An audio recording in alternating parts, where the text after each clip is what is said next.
On va retrouver donc plus de 900 espèces pour l'instant sur la commune, plus de 400 espèces de plantes, quasiment 400 espèces de papillons de nuit, donc une biodiversité qu'on ne voit pas beaucoup la nuit, mais qui est fortement présente. Beaucoup d'oiseaux, que ce soit des oiseaux toute l'année ou même migrateurs comme les hirondelles, les martinets.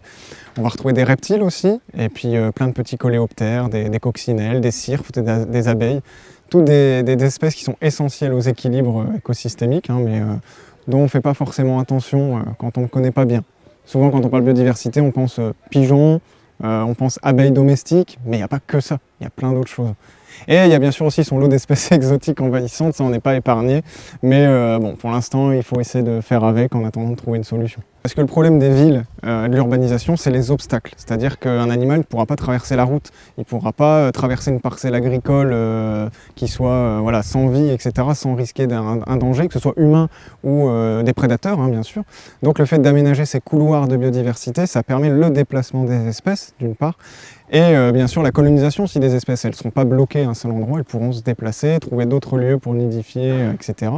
Et bien sûr, ça va permettre aussi la diversité génétique aussi, puisque si on isole des espèces, elles ne vont pas durer dans le temps. C'est comme nous, si on était isolé sur une île déserte, on finirait pas longtemps, voilà, on serait tout le temps ensemble, on ne pourrait pas durer très longtemps, alors que si on peut se déplacer, se rencontrer, c'est beaucoup plus intéressant au niveau de la richesse génétique aussi également.